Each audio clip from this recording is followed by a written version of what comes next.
A campanha vitoriosa do Palmeiras, que culminou com o 9º título de Campeonato Brasileiro, começou em um sábado, no dia 14 de maio, na goleada em casa sobre o Atlético Paranaense. Com 2 gols de Gabriel Jesus, o Verdão mostrou logo na primeira partida que tinha entrado no campeonato para levantar o caneco.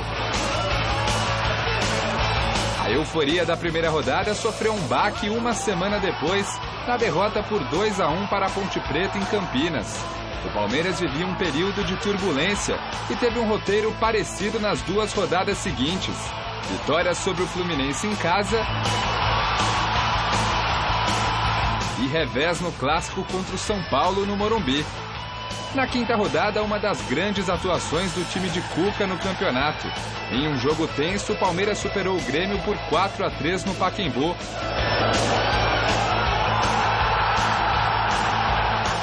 Mas foi nas 2 rodadas seguintes que o Verdão mostrou que realmente brigaria pelo título. Primeiro, vitória dura sobre o Flamengo por 2-1 em Brasília. E depois, triunfo por 1-0 no clássico contra o Corinthians. A essa altura, o Palmeiras já era vice-líder do campeonato, atrás apenas do Internacional. Veio então o jogo contra o Coritiba. O Palmeiras vencia a partida até os 49 minutos do segundo tempo, mas atrapalhado por uma paralisação por causa de sinalizadores acendidos pela própria torcida, tomou um empate em um gol irregular e viu a liderança escapar de suas mãos. O Palmeiras se recuperou nas 2 rodadas seguintes com 2 jogos em casa. Vitória sobre o Santa Cruz por 3-1, jogo em que assumiu a liderança, e vitória sobre o América Mineiro por 2-0.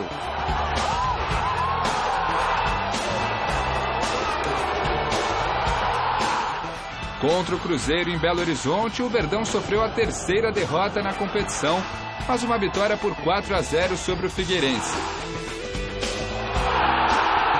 Depois um triunfo por 3-1 sobre o Sport na Ilha do Retiro, apagaram qualquer sinal de crise no Palestra Itália. Veio então o clássico contra o Santos no Allianz Parque. Mina abriu o placar para o Verdão, mas Gabigol, em um lance que contou com desvio de Vitor Hugo, decretou o empate na casa palmeirense. A vitória no jogo seguinte contra o Internacional no Beira-Rio foi um dos jogos mais emblemáticos da campanha do N Alviverde. Não só pelos 3 pontos, mas por quebrar um tabu de 19 anos sem vitórias do Palmeiras no estádio. Porém, os 3 jogos seguintes jogaram um balde de água fria no torcedor palmeirense. No primeiro jogo sem Gabriel Jesus e Fernando Praz cedidos para a seleção olímpica, o Palmeiras acabou derrotado para o Atlético Mineiro por 1-0. Jogo que marcou também o único revés do Verdão em casa nesse campeonato. O pior período no torneio desse ano continuou na derrota para o Botafogo no Rio de Janeiro, que custou a perda da liderança, e no empate contra a Chapecoense, em 1-1, jogo que ficou marcado pela falha do goleiro Wagner no gol dos catarinenses.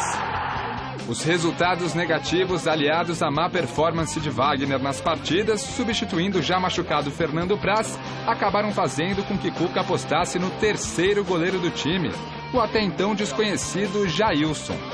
O primeiro desafio de Jailson veio contra o Vitória, em uma partida que o Verdão conquistou os 3 pontos graças a uma defesaça do goleiro, já nos minutos finais da partida. Jailson foi se firmando no gol e de lá não mais saiu. Foi também com esse triunfo sobre os baianos que o Verdão garantiu o título simbólico do primeiro turno. O segundo turno começou com mais uma vitória importante na caminhada do título. 1-0 sobre o Furacão na Arena da Baixada, estádio que o Atlético Paranaense estava invicto até então. Porém, o Verdão perdeu a chance de liderar com folga o campeonato ao tropeçar em casa contra a Ponte Preta no empate por 2-2. Os pontos perdidos em casa, o time de Cuca foi buscar no jogo seguinte, no triunfo sobre o Fluminense em Brasília. No duelo posterior, o avião de Paulo Nobre, que foi buscar Gabriel Jesus em Manaus, onde o atacante defendia a seleção brasileira, foi fundamental para o Palmeiras virar o clássico contra o São Paulo. Jesus não fez gols, mas foi só após a entrada dele em campo que o Verdão conseguiu virar a partida. Na sequência, após o empate sem gols contra o Grêmio em Porto Alegre, a equipe de Cuca teve outro jogo que ficou marcado na campanha alviverde. Em duelo direto pela liderança que envolvia o famoso cheirinho rubro-negro, Palmeiras e Flamengo terminaram empatados em 1-1, um jogo pra lá de polêmico. Teve expulsão do Márcio Araújo ainda no primeiro tempo, Paulo Nobre brigando com o torcedor nos camarotes do estádio e também os dirigentes do Flamengo discutindo com a principal torcida organizada do Palmeiras. No fim, Alan Patrick e Gabriel Jesus decretaram um empate na partida. O jogo seguinte do Palmeiras era uma verdadeira pedreira, enfrentar o Corinthians na Arena em Itaquera, local que o time alvinegro não perdia há 34 jogos. Mas nem mesmo isso foi capaz de segurar o time de Cuca, vencedor do duelo por 2-0.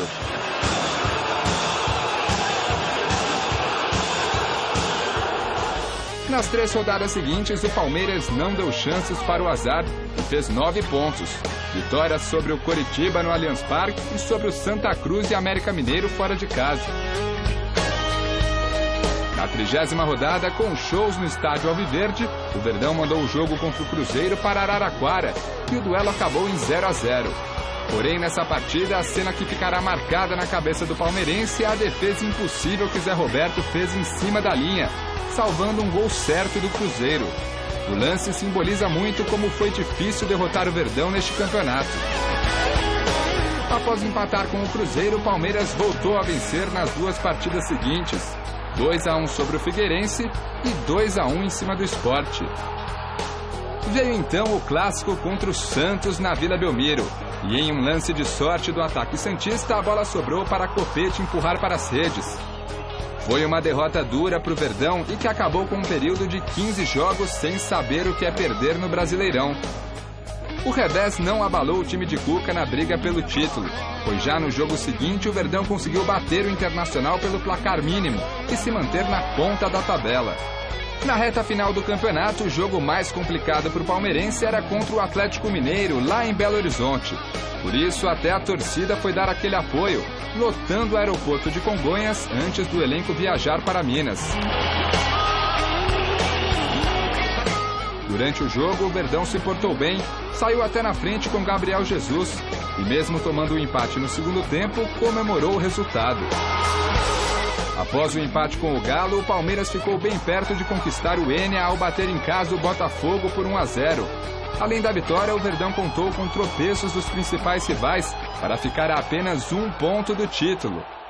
A agonia palmeirense durou mais uma semana e finalmente terminou neste domingo no duelo contra a Chapecoense.